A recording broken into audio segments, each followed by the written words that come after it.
కొండమైన ప్రసంగంలో దేవుడు మాట్లాడిన మాటలు ఒక్కటి నువ్వు పొందుకున్నా నీ జీవితం ధన్యమైపోయింది. గది చెప్పండి హల్లెలూయా. హల్లెలూయా. కొండమైన ప్రసంగంలో ప్రభు చెప్పిన మాటలలో నీ ఒక్కటి నీ హృదయం నాటపడినా నీవు ధన్యుడివే ధన్యురాలివే అంతే. అంత విలువైన మాటలు, అంత ఆశీర్వాదకరమైన మాటలు, అంత మానవ జీవితానికి దీవెనకరమైన మాటలు ప్రభు పలికారు. దేవుడి స్తోత్రం కనుక 7వ అధ్యాయం కలిగిన తర్వాత 8వ అధ్యాయాన్ని చదవండి. 8వ అధ్యాయంలో దేవుడు ప్రపంచాన్ని ముగించి 8వ అధ్యాయం ఏం చేశాడంటే రోజులందరినీ స్వస్థతపరచడం మనకు కనపడింది. ఆ 8వ అధ్యాయంలో 9వ అధ్యాయంలో ఆయనలో ఉన్న మహిమ ఏందో, ప్రభావం ఏందో, శక్తి ఏందో మానవులందరికీ కూడా, అక్కడికి వచ్చిన వారందరికీ కూడా రుచి చూపించాడు. కుష్టి వ్యాధి కలిగిన వ్యక్తి యేసుప్రభు దగ్గరకు వచ్చాడు. ఏమన్నాడు? నీకు ఇష్టమైతే నన్ను స్వస్థతపరచయ్యా అని వేడుకున్నాడు. అప్పుడు యేసుప్రభు ఏమన్నాడు? నాకు ఇష్టమే అని చెప్పి నువ్వు స్వస్థత పొందును కాక అన్నాడు. దేవునికి స్తోత్రం కనుక హల్లెలూయా. అప్పుడు ఆ కుష్టి వ్యాధి కలిగిన వ్యక్తి ఎన్నో సంవత్సరాల నుంచి వ్యాధులు పడుతున్నాడు. ఆ వ్యాధి వల్ల దృఢీకరణ, అసహ్యం, దూరం వెళ్ళటం, వాళ్ళ పరిస్థితి చాలా ఘోరంగా ఉంది. అతని పరిస్థితి కుష్టి వ్యాధి అనేది అంత భయంకరమైన. కానీ ప్రభు చెప్తున్నాడు, అతను వేడుకుంటున్నాడు, నన్ను శుద్ధిగా చేయటం నీకు ఇష్టమైన ప్రభు అంటే నాకు ఇష్టమే అన్నాడు. ఈ రోజు చెప్తున్నాను ఆయన సన్నిధిలో, నీ దేహంలో ఏ వ్యాధి ఉన్నా కూడా నీకు స్వస్థపరచడానికి ఆయన ఇష్టంగా ఉన్నాడు. గట్టిగా చెప్పులు కొట్టి ప్రభు స్వస్థపరచడానికి ఆయన ఇష్టం. నిన్ను స్వస్థపరచడం ఆయనకి ఇష్టం. ఆ విషయం నువ్వు ఎరగాలి. నీ దేహంలో ఏ వ్యాధి ఉన్నా ఆయన నిన్ను స్వస్థపరచడం ఆయనకి ఇష్టం. నువ్వు పూర్తిగా డాక్టర్ మీద ఆధారపడి, మందుల మీద ఆధారపడి నానా ప్రయత్నాలు చేయబాకు. నీ శరీరం అంతటి మీద కూడా ఆయనకి అధికారం ఉంది. ఒకసారి ప్రభు దగ్గర ప్రార్థించు, దైవిక స్వస్థత ఉంది. అలానే నడిపింపులో కొన్నిసార్లు వైద్యుల ద్వారా కూడా దేవుడు స్వస్థపరుస్తాడు, ఎల్లలా. కానీ మొదటగా ఆయన దగ్గర ప్రార్థన చేయి. ఆ కుష్టి వ్యాధి కలిగిన వ్యక్తిని దేవుడు పుట్టి బాగు చేయలేదా? కాబట్టి ఆయన అద్భుతం చేసేటప్పుడు ఆయన ఇష్టం అంటే మనం స్వస్థపరచడం. ఈ విషయాన్ని మీ మనసులో పెట్టుకోండి. తర్వాత చూస్తే శతాధిపతి తన దాసుడు పక్షివాయు వచ్చి ఇంట్లో పడి ఉంటే ఆ శతాధిపతి వచ్చి యేసుప్రభువు అయ్యా, నా దాసుడు ఇదిగో మంచాన పడి ఉన్నాడయ్యా, తను బాగు చేయమంటే యేసుప్రభువు పదాలు ఇంటికి వెళ్దాం అంటాడు. ఏమంటాడు? పదాం ఇంటికి వెళ్దాం, మత్తయి సువార్త 8వ అధ్యాయంలో అంటాడు. అతను చెప్పగానే యేసుప్రభువుకి ఎంత ఇష్టమో చూడండి, ఒక రోగిని బాగు చేయడానికి. అది మనం గ్రహించాలి. నన్ను బాగు చేయడానికి ఆయనకి ఇష్టం, నన్ను స్వస్థపరచడానికి ఆయనకి ఇష్టం. ఇది ఎప్పుడు మన హృదయంలో ఉండాలి, మన మనసులో ఉండాలి. అప్పుడు శతాధిపతి అంటాడు, అయ్యా నీవు నా ఇంటిలోనికి రావడానికి నేను ఏమాత్రము యోగ్యమైన వాడు కాను. దక్కించుకుంటున్నాడు. నువ్వు మాట మాత్రం సెలవిస్తే చాలయ్యా, నా దాసుడు స్వస్థత పొందుతాడు. స్వస్థత పొందడం లేదు అక్కడ. మత్తయి సువార్త 8వ అధ్యాయంలో స్వస్థత పొందాడు. చూసారా? మన దేహాలని స్వస్థత పరచడానికి దేవునికి ఇష్టం. అది ఏ వ్యాధి అయినా, అది పైకి కనపడే వ్యాధి అయినా, లేకపోతే శరీరం లోపల ఆర్గన్స్ లో లోపల ఉన్న వ్యాధి అయినా సరే, ఆయన నిన్ను స్వస్థత పరిచే దేవుడు. గడి చెప్పిన ఆయన నిన్ను స్వస్థత పరుస్తాడు. నా లివర్ని బాగు చేసిన దేవుడు నిన్ను బాగు చేస్తాడు. నా పేరు ఇన్ఫెక్షన్ స్వస్థపరిచిన దేవుడు నిన్ను స్వస్థపరుస్తాడు. నా తలలో ఇబ్బంది కలిగిన వాటిని దేవుడు పుట్టి స్వస్థపరిచినట్లుగా నా నరాలని దేవుడు నిన్ను కూడా, నీ నరాలను కూడా స్వస్థపరుస్తాడు. హల్లెలూయా. ఆయన స్వస్థపరుస్తారని చెబితే ఈ కూటానికి ఆ పేరు పెట్టాను. నిజమే ప్రభు, నన్ను స్వస్థపరిచిన దేవుడు నీ మాటలు వింటానికి వచ్చిన వాడిని నువ్వెందుకు స్వస్థపరచవు అని చెప్పి 1వ తారీఖు నుంచి ప్రతి రాత్రి నేను సేవకురావులనే దేవుని బిడ్డలో రోజు మోకరించి స్తుతించి ప్రార్థిస్తూ వచ్చేవాడిని స్వస్థపరచని ఈ రోజు వరకు కూడా ఉదయం మధ్యాహ్నం దాకా ఉపవాసమే. గట్టి చేద్దాం హల్లెలూయా అని. హల్లెలూయా, హల్లెలూయా. నీకు స్వస్థత పరచడం ఆయనకి ఇష్టం. అలా మత్తయి సువార్త 8వ అధ్యాయం చదివితే దేవుని బిడ్డలారా, తర్వాత పేతురు అత్త జ్వరంతో పడి ఉందంట మంచంలో. అప్పుడు యేసు ప్రభువుకి చెప్తే ఆ దగ్గరికి వెళ్ళి ఆ చేయి కొట్టుకోగానే జ్వరం ఆమె విడిచిపెట్టిపోయింది. లేచి యేసు ప్రభువుకి ఉపచారం చేసిందంట. బాగు చేశాడని చెప్పి ఆయన మర్చిపోవాలని విడిచిపెట్టలా. అమ్మో, జ్వరం వచ్చి చచ్చిపోయిన వాళ్ళు ఎంతమందో, సరైన వైద్యం అందక డబ్బులు పోగొట్టుకున్న వాళ్ళు ఎంతమందో. కానీ యేసు ప్రభు నా మీద ప్రేమ చూపి నా ఇంటికి వచ్చి నేను పడి ఉంటే నన్ను పట్టుకొని ఆయన నన్ను స్వస్థపరిచాడు. కొట్టుకోగానే వ్యాధి నన్ను విడిచిపోయింది. ఇది అంత గొప్ప దేవుడు అని చెప్పి ఆయన దేవుడికి స్తోత్రం. ఉపచారం చేసింది. నిన్ను దేవుడు స్వస్థపరిచిన తర్వాత ఆయనకు కృతజ్ఞురాలుగా ఉండాలి. ఇక భౌతికంగా ఎన్ని కష్టాలు వచ్చినా ఆయన మార్గం చూపిస్తాడు. నిన్ను స్వస్థపరిచేది ఎందుకంటే, నీకు ఆరోగ్యం ఇచ్చేది ఎందుకంటే మళ్ళీ దాన్ని పోగొట్టుకోవడానికి కాదు. అది ప్రభువుని గణపరచడానికి, నీకు నీ ఇంటి వారికి చక్కగా పరిచయం చేసుకోవడానికి ఇస్తాడు ఆరోగ్యం. అంతేగాని దాన్ని మళ్ళీ లోకం కోసం ఖర్చు పెట్టడానికో సాధారణ కోసం ఖర్చు పెట్టడానికి కాదు దేవుడు ఇచ్చేది ఆరోగ్యం. కాబట్టి దేవుని బిడ్డలారా, ఆయన పేతురు అతను ముట్టగా స్వస్థత వచ్చింది. ఈ రోజు దేవుడు మిమ్మల్ని ఎవరైనా చర్మముతో ఉన్నా, శరీరంలో బలహీనతతో ఉన్నా, నా ప్రభు నిన్ను ముట్టబోతున్నాడు. ఇక్కడ ఉన్న వారిని దేవుడు ముట్టబోతున్నాడు. మరిక్షేత్రాలు వినేవారిని కూడా దేవుడు ముట్టబోతున్నాడు. యేసు నామములో వారిని స్వస్థతపరచును గాక. దేవుడు నమ్మిన వాళ్ళకి గట్టిగా స్తోత్రాలు చెప్తాం. నన్ను స్వస్థతపరుస్తాను చేయడం. ఆమేన్. ఆ తర్వాత చూస్తే మత్తయి సువార్త 8వ అధ్యాయంలోనే సముద్రంలో పోతున్నారు పడవల శిష్యులు. అక్కడ అలలలో తుఫాను లేచింది. భయం, ఆందోళన, కలవరం. అలాంటి భయంకరమైన పరిస్థితులు యేసు ప్రభు ఆత్మవిశ్వాసులారా, ఎందుకు మీరు భయపడుతున్నారు అని చెప్పి గాలిని సముద్రాన్ని ఆయన గద్దించాడంట. దేని గద్దించాడు? ఇప్పుడు రోగాలను కాదు ఆయన గద్దెత్తుంది, ప్రకృతిని గద్దెత్తున్నాడు, గాలిని గద్దెత్తున్నాడు, అలల్ని గద్దెత్తున్నాడు, తుఫాన్ని గద్దెత్తున్నాడు. ఆయన గద్దించగా గాలి, సముద్రము, అలలు నిమ్మళమాయను. ప్రకృతి అంతటి మీద ఆయన అధికారి అని గుర్తు గట్టిగా చెప్పండి కొట్టండి. ప్రకృతి విపత్తుల్ని ఆపగలిగిన సర్వశక్తిగా దేవుడు నేను ప్రకటిస్తున్నా. యేసు గడి చెప్పే స్పందన లేదు. కావాలా భూకంపాలు, కరువు కావాలా, తెగుళ్ళు కావాలా, వీటన్నిటిని ఆపగలిగిన సర్వశక్తివంతుడు మన ప్రభు, మన రక్షకుడైన యేసు క్రీస్తు. గట్టిగా చెప్పబడినమ్మా. భూకంపాలు యేసునామములో ఆగిపోవాలి, తెగుళ్ళు యేసునామములో ఆగిపోవాలి, యుద్ధాలు యేసునామములో ఆగిపోవాలి. మనం నెమ్మదిగా బ్రతకాలంటే తెగుళ్ళు రాకూడదు, యుద్ధాలు జరగకూడదు. హల్లెలూయా. విపత్తులు, ప్రకృతి విపత్తులు అవి మన మీద, మన ప్రాంతాల మీద రాకూడదు. హల్లెలూయా.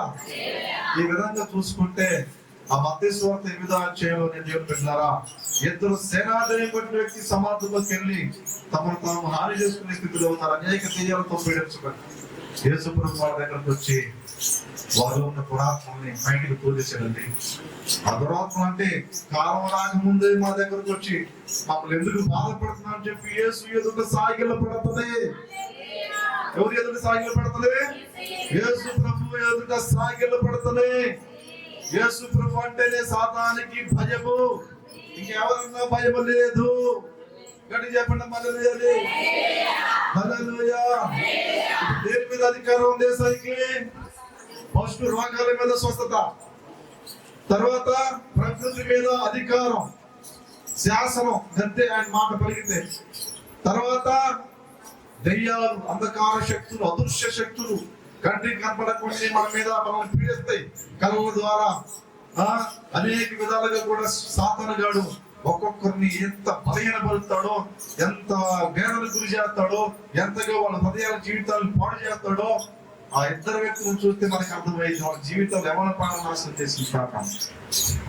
హల్లెలూయా. దేవుడి ఎందుకు కనికరపడి వాళ్ళు బాగు చేసాడు. అంటే దెయ్యాల మీద కూడా అధికారం మన ప్రభువుకు ఉంది. గడి చెప్పండి హల్లెలూయా అని. ఈ మత్తయి సువార్త 8వ అధ్యాయము ఎందుకు మీకు ఇంత వివరంగా చెప్తున్నానంటే, ఇదిగో రోగాల మీద స్వస్థత. ఇంకా మత్తయి సువార్త 8వ అధ్యాయంలోనే రోగులందరినీ కూడా ఆయన యుద్ధకు వచ్చినప్పుడు అందరినీ స్వస్థపరిచాడు అంట. ఒకరిని కాదు, ఇద్దరిని కాదు, అందరినీ స్వస్థపరిచాడు రాస్తుంది.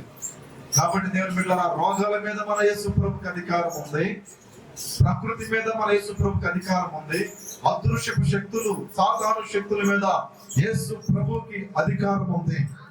దీన్ని బట్టి మీకు ఏం అర్థం అవుతుంది చెప్పండి? యేసు ప్రభు గురించి మీకేం అర్థం అవుతుంది? ఆయన మానవుడు కాదు, పరలోకములో నుంచి దిగి వచ్చిన జీవాధిపతి. గట్టిగా చెప్పండి కొట్టండి.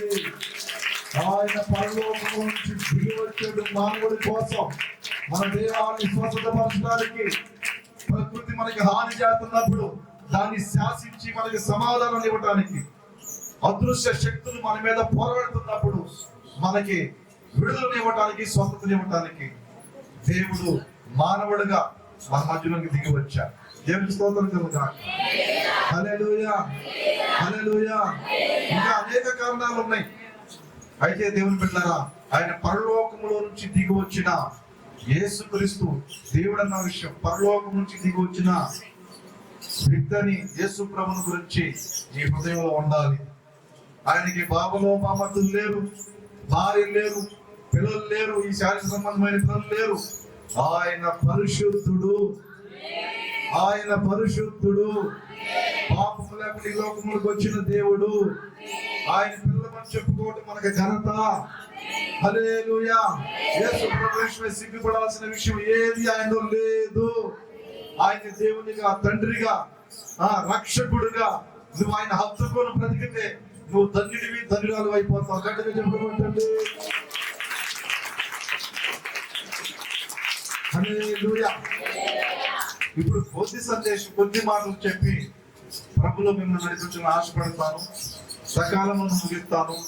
మత్తయి సువార్త 9వ అధ్యాయంలోకి వెళితే అక్కడ పక్షవాయువుతో పడి ఉన్న ఒక వ్యక్తిని మంచంతో తీసుకొని యేసు ప్రభు ఒక ఇంటిలో ఉంటే అక్కడ అనేక మంది జనులు కూడితే వారి దగ్గరికి ఆ పక్షవాయు కలిగిన వ్యక్తిని మంచంతోనే తీసుకొని వచ్చారు. అక్కడ స్థలం ఏమీ లేనందువలన వారి ఇంటి మీదకి ఎక్కి కప్పు తీసి మంచంతోనే యేసు ప్రభు ఎదుట అలా దించారంట. గట్టిగా చెప్పండి హల్లెలూయా అని. హల్లెలూయా, హల్లెలూయా. ఆ సిచ్యువేషన్ లో యేసు ప్రభు పలికిన పలుకుల గురించి కొద్ది మాటలు ధ్యానిద్దాం. ఈ మాటలు ఒక మత్తయి సువార్తలోనే కాదు, మార్కు సువార్త 2వ అధ్యాయంలోను, అలానే లోక సువార్త 5వ అధ్యాయంలోను ఇదే సిచ్యువేషన్, ఈ పక్షవాయువు కలిగిన వ్యక్తిని గురించి రాయబడి ఉంది. అయితే దేవుని బిడ్డలారా, అక్కడ 3 సువార్తలు రాయబడిన విషయం ఒక సందర్భమా లేకపోతే వేరు వేరు సందర్భాలా అని ఒక ప్రశ్న కూడా ఉంది. అయితే చాలా మంది బైబిల్ పండితులు ఏమంటున్నారంటే ఈ 3 కూడా ఒక సందర్భంలోని విషయాలే అని అంటారు కొందరు. మరి కొందరు అంటారు ఈ 3 విషయాలు 3 సందర్భాలు, వేరు వేరు సందర్భాలు అని మరి కొందరు అంటారు. హల్లెలూయా. అయితే అక్కడ వాళ్ళు తీసుకొచ్చిన జనుల విషయమై, ఆ వ్యక్తి విషయమై కొద్ది మార్పులు ఉన్నాయి. అయితే వాటన్నిటి విషయమై పక్కన పెట్టి అసలు అక్కడ దేవుడు ఆ పక్షవాయువు కలిగిన వ్యక్తిని గురించి, ఆ వ్యక్తిని తీసుకుని వచ్చే వారిని గురించి అసలు ఏం పలికాడు, దాని గురించి మనం నేర్చుకుందాం. గట్టిగా చేద్దాం హల్లెలూయా. ఆ పక్షవాయువు కలిగిన వ్యక్తితోనూ తీసుకుని వచ్చిన వ్యక్తులతోనూ యేసు ప్రభు చెప్పిన మాట ఏంటంటే, మీ విశ్వాసము, వారి విశ్వాసము చూసాడంట ఆయన. మొదటి విషయం మత్తయి సువార్త 9వ అధ్యాయంలో 1 నుంచి చదువుకుంటే, వారి విశ్వాసాన్ని చూశాను, మీ విశ్వాసమును చూశాను అన్నాడు దేవుడు. తర్వాత ఏమన్నాడు? మత్తయి సువార్త 9వ అధ్యాయంలో, అయ్యా ధైర్యముగా ఉండు కుమారుడా, ధైర్యముగా ఉండుము అనే మాట ఉంటుంది. 3వ మాట, నీ పాపములు క్షమించబడును, క్షమించబడి ఉన్నవి, క్షమించబడును కూడా కాదు, క్షమించబడి ఉన్నవి అనే మాట రాయబడింది. 3వ మాట యేసు ప్రభు నోటి ద్వారా వచ్చిన మాటలు. 4వ మాట ఏమన్నాడంటే, నీ మంచం ఎత్తుకొని నీ పరుపు ఎత్తుకొని నువ్వు వెళ్ళిపో అన్నాడు. దేవునికి స్తోత్రం కలుగాక. ఎన్ని చెప్పాడు చెప్పండి అక్కడ? 4 మాటలు చెప్పాడు. మొదటి మాట ఏంది? వారి విశ్వాసమును చూసాడంట. స్వార్థకుడు చెప్తున్న మాట, అక్కడ రాసిన మాట, వారి విశ్వాసమును చూశాం యేసు ప్రభు. తర్వాత కుమారుడా ధైర్యముగా ఉండుము అన్నాడు. తర్వాత నీ పాపములు క్షమించబడి ఉన్నాయి అని చెప్పాడు. 4వది నీ మంచము నీ పరుపు ఎత్తుకుని వెళ్ళమన్నాడు. దేవునికి స్తోత్రం కలుగాక. గట్టి చేద్దాం హల్లెలూయా అని. అయితే ఒక మాట అడుగుతాను, మీరు చెప్పాలి. చెప్తారన్నాడు గట్టిగా చెప్పండి. ఎవరి విశ్వాసాన్ని ప్రభు చూశాడు? పక్షివాయు కలిగిన వ్యక్తి విశ్వాసాన్ని ప్రభు చూశాడా? పక్షివాయు కలిగిన వ్యక్తిని మోసుకొని వచ్చారే, వారి విశ్వాసాన్ని ప్రభు చూశాడా? మరి పక్షివాయు కలిగిన వ్యక్తి విశ్వాసం అయితే వారి విశ్వాసం చూసి అంటే అది ఏకవచనమా బహువచనమా? ఒకరితో మాట్లాడినట్లా, 2 3 ఆ పేరు ఎక్కువతో ఉన్న మందితో మాట్లాడినట్ట వారు అంటే? హల్లెలూయా. అప్పుడు ఎవరు విశ్వాసం? పక్షివాయు కలిగిన వారి వ్యక్తి విశ్వాసమా? ఆ పక్షివాయు కలిగిన వ్యక్తిని తీసుకుని వచ్చారే, వారి విశ్వాసాల గురించి ప్రభు సాక్ష్యం ఇస్తున్నాడా? గడి చేద్దాం హల్లెలూయా అని. ఏదేమన్నా గాని వాళ్ళు అనుకుని ఉంటారు, పక్షివాయు కలిగిన వ్యక్తికి ఎవరో వార్త వినిపించుంటారు, యేసు ప్రభు వచ్చాడు మీ గ్రామానికి, రోగులందరినీ స్వస్థపరుస్తున్నారని చెప్తే ఆ పక్షివాయు కలిగిన వ్యక్తిని తనకి సహకారంగా తన ఇంట్లో వారు కావచ్చు, స్నేహితులు కావచ్చు, బంధువులు కావచ్చు, అయ్యా నన్ను ఆ యేసు ప్రభు దగ్గరికి తీసుకెళ్ళండి, ఆయన దగ్గరికి వీళ్ళందరూ కూడా స్వస్థపడుతున్నారు, ఎంతకాలం నేను పక్షివాయుతో రోగినై బాధపడుతున్న మంచంలో ఉండాలి, నన్ను తీసుకెళ్ళండి అని వాళ్ళు బతిమలాడుకుని ఉండొచ్చు. ఒక వర్షంలో, మరొక వర్షంలో వాళ్ళము ఆయన్ని ఆ పక్షివాయు కలిగిన వ్యక్తిని మోసుకొని తీసుకెళ్లారే, వారు ఒకరు చెప్పుండొచ్చు ఈ వ్యక్తికి తెలియకపోతే, ఇదిగో మన గ్రామానికి యేసు ప్రభు వచ్చాడు. ఎవరు వచ్చారు? మన గ్రామానికి యేసు ప్రభు వచ్చాడు, ఆయన రోగులందరినీ స్వస్థపడుతున్నాడు, ఆయన గర్జిస్తే గాలి ఆగిపోతుంది, సముద్రం నిమ్మడిస్తుంది, అలా ఆగిపోతున్నాయి, ఆయన అంత శక్తి ఉంది, ప్రభావం ఉంది, పదా తీసుకెళ్దామని చెప్పి వీరి విశ్వాసాన్ని బట్టి ఆయనతో చెప్పి తీసుకొని రావచ్చు. దేవునికి స్తోత్రం కలుగాక. ఇలా 2 వర్షంలో మనం ఆలోచిస్తుంటే మొత్తానికి మనం అక్కడ ఎలా డిసైడ్ అవ్వాలంటే, అటు పక్షివాయు కలిగిన విశ్వాసము, ఇటు ఆయన మోసుకొని వచ్చారే వాళ్ళ విశ్వాసం, మొత్తానికి వాళ్ళిద్దరి విశ్వాసం యేసు ప్రభు మనసును గెలుచుకున్నారు. చప్పట్లు కొట్టండి.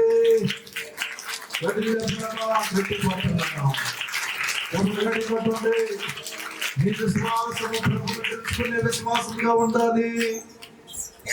హల్లెలూయా. ప్రభు మనస్సును గెలుచుకునే విశ్వాసం నీకుందా? ప్రభు మాటను నమ్మే విశ్వాసం నీకుందా? ఉంటే నిన్ను దేవుడు శీఘ్రముగా స్వస్థత పరుస్తాడు. గడి చేద్దాం హల్లెలూయా అని. అటు పక్షివాయు కలిగిన వ్యక్తి విశ్వాసము, అటు ఆయన మోసుకుని వచ్చిన వారి విశ్వాసము, మొత్తానికి వారి ఇరువురు విశ్వాసము యేసు ప్రభు మనస్సుని గెలుచుకోవటానికి, వారి వైపు తిప్పుకోవటానికి సహాయంగా మారింది. అందుకు ఆ వ్యక్తి స్వస్థత పొందటానికి కృప దొరికింది. గడి చేద్దాం హల్లెలూయా అని. హల్లెలూయా. వారిద్దరి విశ్వాసమే కాకుండా అక్కడ మరొకటి ఉంది, వారి విశ్వాసమును చూసి అన్నారు. మరి యేసు ప్రభు దగ్గరికి అక్కడ చాలా మంది వచ్చారు, వాళ్ళందరి విశ్వాసం లేకుండా ఎవరు వచ్చారా? ఎవరికైనా నిద్ర వస్తే గట్టిగా చెప్పండి. నిద్ర వచ్చేవా? నేను ఎట్లు లేదన్నాడు, గట్టిగా చెప్పండి. ఇక ముగించండి, వెళ్ళాలి కదా, వెళ్ళి చెప్పండి. మీరు కరెక్ట్ గా ఉన్నారు లేదో, దేవుని మాట జీవం గల మాట. మీ కన్నును స్వస్థపరిచింది, మీ చెవులు స్వస్థపరిచింది. ఈ రోజు మిమ్మల్ని స్వస్థపరచకుండా మిమ్మల్ని పంపిన దేవుడు, ఎందుకంటే నన్ను స్వస్థపరిచాడు ఆయన. హల్లెలూయా. స్వస్థత దేవుని దగ్గర నుంచి అనుభవం స్వస్థత అనుభవాన్ని పొందుకున్న వారి మాట వేరు. ఆ మహిమను నువ్వు చూస్తావు ఈ రోజు. గడి జీవితం హల్లెలూయా అని చెప్పండమ్మా, గట్టిగా హల్లెలూయా అని. అక్కడ అందరూ వేసుకొని విశ్వాసం లేకుండా రాలా, విశ్వాసంతోనే వచ్చారు. కానీ యేసు ప్రభు ఈ పక్షివాయు కలిగిన వ్యక్తి విశ్వాసము, లేకపోతే ఆయన మోసుకుని వచ్చిన వారి విశ్వాసాల గురించి ఎందుకు సాక్ష్యం ఇచ్చాడు అంటే విశ్వాసానికి పరిమాణం ఉంది. ఏం చెప్పండి? శతాధిపతిని గురించి యేసుప్రభు ఏమన్నాడు? అయ్యా మాట మాత్రం సెలవిస్తే చాలు, నీవు నా ఇంటికి రావడానికి నేను యోగ్యుడిని కాదు, పాత్రుడు కాదయ్యా, ఒక్క మాటను సెలవిస్తే నా ఇంట్లో ఉన్న దాసుడు మంచంలో ఉన్నవాడు లేచి గంతులేస్తాడు స్వస్థత పొంది అని పలికినప్పుడు యేసుప్రభు ఏమన్నాడు తెలుసా? ఆయన వెనకాల ఉన్న ఇశ్రాయేలు ప్రజల వైపు చూసి అంటాడు, ఇదిగో ఇశ్రాయేలు ప్రజలారా, మీలో కూడా ఎవరికి ఈ శతాధిపతికి ఉన్నంత విశ్వాసం లేదు అని శతాధిపతి యొక్క విశ్వాస పరిమాణాల గురించి సాక్ష్యం ఇచ్చాడు. ఇప్పుడు దేవుడు స్వస్థతపరచాలంటే, నువ్వు అనుకున్నది దేవుడు నెరవేర్చాలంటే, ఆయన మహిమ నీకు చూపించాలంటే, ఆయన అద్భుతాలు నువ్వు పొందుకొని తిరిగి వెళ్ళాలంటే నీ విశ్వాస పరిమాణము పెరగాలి. హల్లెలూయా. నీ విశ్వాస పరిమాణం నీ హృదయములో ఆయన యందు, ఆయన మాటల యందు, ఆయన సన్నిధి యందు నీవు విశ్వాసాన్ని చూపించగలిగితే, నాకు అర్థం కాకపోవచ్చు, నీ హృదయంలో, నీ మనసులో, నీ తలంపులో ఉన్న విశ్వాసాన్ని, ఆ విశ్వాస పరిమాణాన్ని ప్రభువు చూసి నిన్ను స్వస్థతపరుస్తాడు, నిన్ను బాగు చేస్తాడు, నీకు విడుదలనిస్తాడు, నీకు రక్షణ ఇస్తాడు, నీకు నెమ్మదినిస్తాడు. నువ్వు అనుకున్న విషయంలో జయము పొందుతావు. ఏది చెయ్యాలని తలపెట్టాలని నువ్వు ఆశపడుతున్నావు, నీకు నీ కుటుంబానికి ప్రయోజనకరమైనది ఏది తలపెట్టాలని మీరు ఉద్దేశించున్నావో ఆ కార్యాన్ని ప్రభువే జరిగించబోతున్నాడు. గట్టిగా చెప్పండి, కొట్టి ప్రభుని గణపరచండి. గట్టిగా వినపడుతుందా? కోట్లాది దేవతలు కూడా ఆనందించబట్టి దేవుడు మనలో ఉన్నాడు. ఆయన గట్టిగా చెప్పండి, ఆయన ప్రభావం బయలుదేరుతుంది. ఎవరిలో విశ్వాసం ఉందో, ఎవరిలో విశ్వాస పరిమాణం పెరుగుతుందో వారి నెరవేరని యేసు ముట్టుతున్నాడు, బాగు చేస్తున్నాడు. హల్లెలూయా. ఆమేన్. దేవుని బిడ్డలారా, మొత్తానికి అక్కడ పక్షివాయు కలిగిన వ్యక్తి స్వస్థత పొందాడు. కాబట్టి ఇంకా దీని గురించి వివరించవచ్చు. పౌలు ఒక చోట ప్రకటిస్తుంటే, బలహీనమైన పాదాలు కలిగిన వ్యక్తి దేవుని వాక్యాన్ని వింటున్నాడు. వినయ పొంది విశ్వాసం పెరుగుతుంది. వినయ పొంది ఆ మాట వినయ పొంది యేసు ప్రభు మీద విశ్వాసం పెరుగుతుంది. అప్పుడు పౌలు ఆత్మతో నింపబడి ఆ బలహీనమైన పాదాలు కలిగిన వ్యక్తి వైపు చూస్తేనంట, పరిశుద్ధాత్మ దేవుడు చెప్తున్నాడు పౌలుతో, ఆ వ్యక్తి స్వస్థత పొందడానికి కావలసినంత విశ్వాసము పొందుకున్నాడు, ఇప్పుడే బతుకు ఆగడం లేపుతున్నాడు. దేవునికి స్తోత్రం. అప్పుడు ఆ పౌలు అన్నాడు, నజరేయుని యేసు నామములో లేచి గంతులేయమంటే బలహీనమైన పాదాలు కలిగిన వ్యక్తి అప్పుడే స్వస్థత పొంది లేచి గంతులు వేసాడు కదా. గట్టిగా చెప్పులు కొడదామా? నీ విశ్వాసాన్ని ప్రభువు చూస్తాడు, నీ విశ్వాస పరిమాణాన్ని దేవుడు చూస్తాడు, నీ ఉద్దేశాన్ని దేవుడు గమనిస్తాడు, నీ మనసును దేవుడు గమనిస్తాడు, నీ ఆలోచన దేవుడు గమనిస్తాడు. అది సరిగ్గా ఉంటే, అది సరైన విశ్వాసమే అయితే నా ప్రభు మాట నీ జీవితంలో నెరవేరుస్తాడు. ఆయన మహిమను చూస్తాం. ఎన్ని డబ్బులు పెట్టావో డాక్టరే నాకు తెలియదు, నన్ను స్వస్థతపరిచిన యేసయ్య, బైబిల్లో అనేక మంది స్వస్థతపరిచిన యేసయ్య నీ దేహాన్ని, నీ మనసుని, నీ ఆత్మని స్వస్థతపరుస్తున్నాడు. ఆయన వెలుగుతో నింపుతున్నాడు. హల్లెలూయా. తర్వాత ఏమన్నాడు చెప్పండి అమ్మా? నీ విశ్వాసం చేసిన తర్వాత ఏమన్నాడు? కుమారుడా ధైర్యముగా ఉండము అన్నాడు. ఏమన్నాడు చెప్పండి అమ్మా? కుమారుడా ధైర్యముగా ఉండమని చెప్పాడు యేసుప్రభు. అప్పుడు ఆ వ్యక్తికి ఎంత ఆదరణ, స్వస్థత వచ్చింది యేసుప్రభు దగ్గర. ఆయన మాటలు ఏంటంటే ఆనందం. అసలు ఆయన ఏదో తెచ్చినట్టున్నాడు, కుమారుడా ధైర్యముగా ఉండు. ఎవరు అన్నారో లేదో ఆయన పుడుతున్నారు, ఏం పాపం చేసేవారు నాయన, ఈ పక్షి వారు ఎదురు నాయన, ఈ మంచు ఎదురు నాయన, ఈ రాత ఎదురు ప్రభు అని చెప్పి ఆ వ్యక్తిని ఎన్ని మాటలని ఉంటారో ఆదరించేవాడు ఎవరు ఉంటారండి? నిజంగా చెప్తున్నా, హృదయపూర్వకముగా మనం కష్టములో ఉన్నప్పుడు, సమస్యలో ఉన్నప్పుడు, వ్యాధులో ఉన్నప్పుడు, మన మీద నిందలు మోపుతున్నప్పుడు, మనం ఒంటరి చేసి తృణీకరిస్తున్నప్పుడు, వారికి వారి ఏదో ఒకటి చేసుకొని చావాలని ప్రయత్నాలు శత్రువు సాధన చేస్తున్నప్పుడు నిజముగా మన ఎన్ను తట్టి మన భుజమే చేసి, తమ్ముడా, చెల్లి, అక్క, అన్న, అమ్మ, నాన్న, ధైర్యంగా ఉండు అని చెప్పేవారు ఎవరున్నారండి ఈ లోకంలో? హృదయపూర్వకంగా. అసలు యేసు ప్రభువే చెప్పాడు. దేవునికి స్తోత్రం కలుగుగా. హల్లెలూయా. కొంతమంది ఆత్మీయులు పరిశుద్ధులు ఉంటారు. ఆత్మల భారం కలిగిన వారు, ఏ వ్యక్తి జీవితం నశించుకోవాలని కోరుకునేవారు ఎన్ను తట్టి ధైర్యపరుస్తారు. అయితే వారు ఆదరించినప్పుడు కొంత ఆదరణ అయితే వచ్చింది, కానీ యేసు ప్రభువే మనల్ని ఆదరిస్తే అది ఎంత ధైర్యాన్ని మనకి ఇచ్చింది. హల్లెలూయా. ఏ విషయముల గురించి నువ్వు భయపడుతున్నావో నాకు తెలియదు, ఏ విషయాల గురించి నువ్వు కలవరపడుతున్నావో నాకు తెలియదు. అది నీ పిల్లల గురించో, నీ కుటుంబాల గురించో, నీ చేతి పని గురించో, నీ ఆర్థిక పరిస్థితి గురించో, నీ పరిచర్య గురించో, ఇంక నువ్వు తలపెట్టే పనుల గురించో, దేని గురించి నీవు భయపడుతున్నావో కలవరపడుతున్నావో తెలియదు, కానీ నా ప్రభు, నా రక్షకుడైన యేసు ప్రభు ఈ కూటంలో నీతో దేవుడు మాట్లాడుతున్నాడు. కుమారుడా, ధైర్యముగా ఉండుము, నా కుమార్తె ధైర్యముగా ఉండుము, నేనే నీకు సమస్తము. హల్లెలూయా. అన్నింటే పోయిన సంవత్సరం ఏదన్నా ఆ గదిలోనే ఏడుస్తా పోతున్నాను. రాత్రి బాగా బ్రతకడానికి కూడా ఇష్టం లేనంత పరిస్థితులు లేదు. ఎటు చూసినా శత్రువులు, దాడులు, శత్రువులు, పసిపిల్లలు, ఇటు చూస్తే పాములు, ఆర్థిక ఇబ్బందులు. ప్రభు నిన్ను ప్రతిష్టత జాగ్రత్త తాపిస్తున్నాడు, కానీ పరిస్థితులు చూస్తే ఏంది ప్రభు? అలాంటి పరిస్థితి ఆదరిస్తారన్న వారు కూడా, ఆదరిస్తారనుకున్న వారు కూడా ఆదరించిన పరిస్థితి.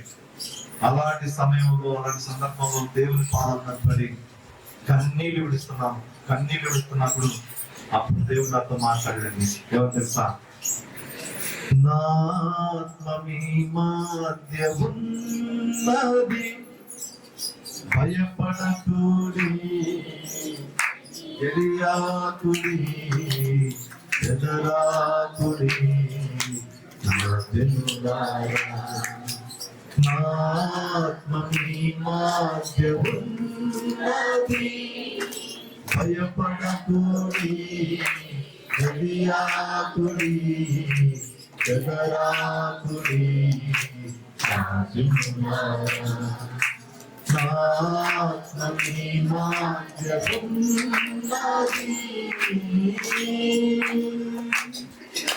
చూడుము నా చేతులలో తెచ్చియున్నాను, దాచియున్నాను, హత్తుకున్నాను, చూడుము నా చేతులలో తెచ్చియున్నాను, దాచియున్నాను,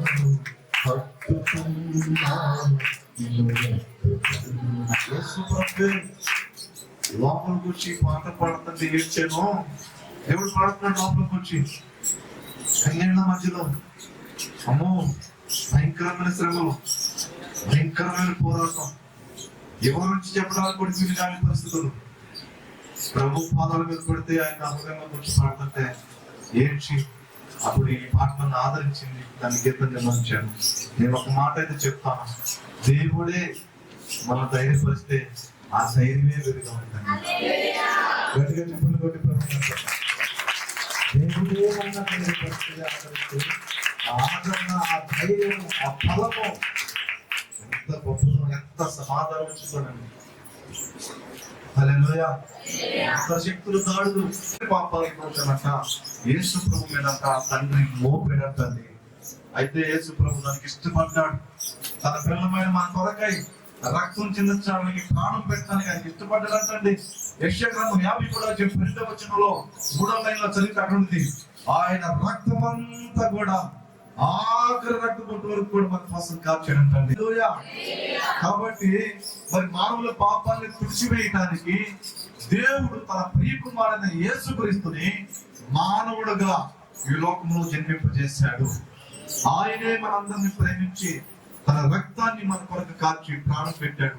కాబట్టి మన దేవుడు చేసిన వాగ్దానం, యెషయా గ్రంథం 43 దేవుడు చేసిన వాగ్దానం, మనందరి పాపాలను దేవుడు తుడిచివేసి ఇంకెన్నడూ వాటిని జ్ఞాపకం చేసుకోకుండా ఉండాలంటే మనం యేసు రక్తంతో కడగబడాలి.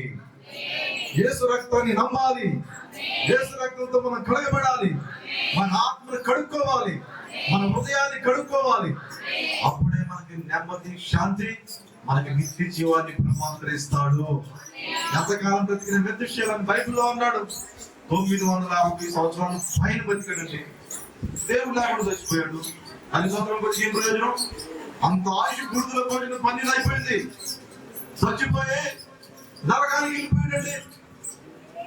మనం ఎంతకాలమో బ్రతికి యేసు లేకుండా, ఆయన రక్తంతో మన పాపాలను తుడిచివేసుకోకుండా, క్షమాపణ పొందకుండా మనం చనిపోతే ఏం ప్రయోజనం? ఎంతకాలం బ్రతికినా అది బూడిదలో పోసిన పన్నీరు అవుతుంది కదా ఆయుష్.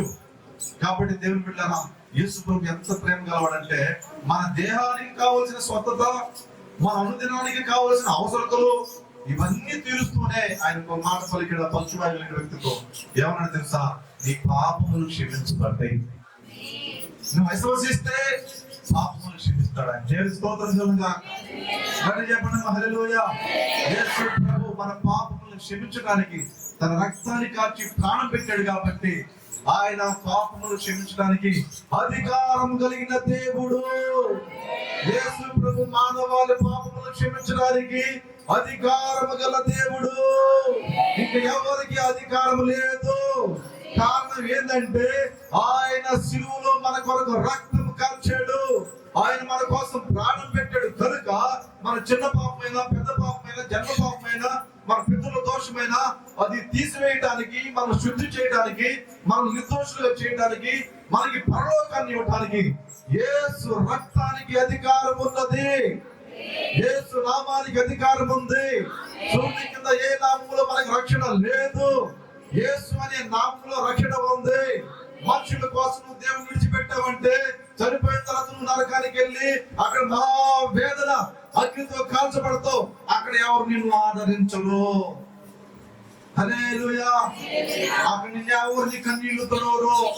నీ ప్రార్థన ఆలకించబడదు. ఇంకా ఎవరి కాదు అక్కడ అగ్ని చేత కాల్చబడి బాధించబడటమే.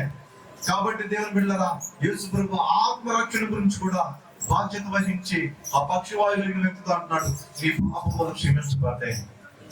ఈ రోజు ఇక్కడికి వచ్చిన వాళ్ళందరినీ కూడా యేసు రక్తము కడిగి పాపములు క్షమించును గాక. ప్రతి దోషము శాపాన్ని ప్రభు కొట్టేసాడు. నమ్మిగట్టిగా చెప్పడు కొట్టండి. ఆయన మాట నమ్మితే తొలగించి, ఆయన నామాన్ని నమ్మితే తొలగించి, ఆయన వాక్యాన్ని నమ్మితే తొలగించి, ఆయన రక్తాన్ని ఆశ్రయిస్తే తొలగించి నీ పాపములు క్షమించబడ్డాయి. ఏదో తెలిసి తెలియక ఏదో తప్పు చేసావు, దానివల్ల శాపం వచ్చిందేమో, దానివల్ల ఏమైనా శిక్ష వచ్చిందేమో, ఒకవేళ తొలిపోతుందేమో భయపడుతున్నావా? అయితే క్షమించి, ప్రభువా నా అపరాధములు క్షమించాయా, ఇంకెన్నడూ తిరిగి చేయనయ్యా అని ఒక్క మాట యేసుతో నువ్వు తీర్మానం చేసుకుంటే ఈ స్థలంలో, ఈ మహిషత్వం ద్వారా కూడా ఉన్న స్థలంలోనైనా కనీసం ప్రభువా నన్ను క్షమించని అడిగితే నీ మీదకి, నీ పిల్లల మీద, నీ కుటుంబం మీదకి శిక్ష రాకుండా, శాపం రాకుండా ప్రభు కొట్టివేస్తున్నాడు. కొట్టివేస్తున్నాడు. యేసుకు మాత్రమే అధికారం ఉంది. నీ పాపములు క్షమించడానికి అధికారం ఉంది. నీకు నిర్దోషిగా చేయడానికి అధికారం ఉంది. నీ మీదకి శిక్ష రాకుండా తప్పించడానికి యేసుకి అధికారం ఉంది. ఇంకెవరికి అధికారం లేదు. ఎవరు నమ్ముకుంటావు మరి? ఎవరు నమ్ముకోవాలి అందరూ? ఎందుకు? ప్రాణం పెట్టాడు కాబట్టి. నిజమైన దేవుడు కాబట్టి ఆ మూడో మాట కూడా పలికి అతని పాపాలు క్షమించబడ్డాయి. దగ్గరకు వచ్చి ఎవరికి వేసుకున్న దగ్గరకు వచ్చాడు. నన్ను స్వతంత్రంతో చదవాలనుకున్నాడు ఆ వ్యక్తి. కానీ దేవుడు చూడు, స్వతంత్రించాడా, ధైర్యపరిచాడా, పాపాలు క్షమించాడా? 4 మాట అంటున్నాడు, ఇంక లేదు మాంసం పరుగు తీసుకుని వెళ్ళంటే చిక్కులు వేసి ప్రభుని కనపడుతున్న భయపడతా తిరిగి వెళ్ళిపోయాడంట. గట్టిగా చెప్పులు కొడతాం. సమాధానం ఆలోచించుకుంటున్నాడు. పాప క్షమాపణ పొందుతాడు. తలలో తిరుగుతున్న ఆలోచనలన్నీ కూడా బంధించబడి తొలగిపోయి భయాలు కలవరాలు నెమ్మది తిరిగి వెళ్ళాడు. ఈ యొక్క సువార్త స్వస్థత కూడికలోనికి వచ్చిన బిడ్డలారా, మీరు యేసుక్రీస్తు యందు విశ్వాసం ఉంచితే ఆయన మిమ్మల్ని ధైర్యపరుస్తాడు. యేసుక్రీస్తు యందు విశ్వాసం ఉంచితే ఆయన నీ పాపములు క్షమిస్తాడు. యేసుక్రీస్తు యందు విశ్వాసం ఉంచితే నువ్వు పడిన స్థితి నుంచి నేను పైకి లేపుతాడు. హల్లెలూయా. అది ఆర్థిక పరిస్థితి అయినా, అది ఏ పరిస్థితి అయినా, ఏ విషయాన్ని బట్టి నువ్వు అగాధంలోకి వెళ్ళావో, ఇంకా మ్యారేజ్ కాలేదు, చాలా మందికి బాధ, బిడ్డలు లేదని బాధ, ఆర్థిక ఇబ్బందుల నుంచి బాధ, శ్రమలు నిందలు వాటి గురించి బాధ, అనేకమైన బాధలు నువ్వు అట్టడుగు స్థితికి వెళ్ళి ఉన్నావేమో, ఈ స్వార్థ స్వస్థత ఉజ్జీవ సభలో దేవుడు నీకు చెయ్యించి ఆ అగాధంలో నుంచి నిన్ను పైకి లేపుతున్నాడు. హల్లెలూయా, హల్లెలూయా. దేవుడు మీ అందరిని దీవించును గాక. హల్లెలూయా. చెప్పబడిన మాటలు కట్టుకోకుండా మీలో ఫలించును గాక. దైవ స్వస్థత కొరకు ప్రార్థన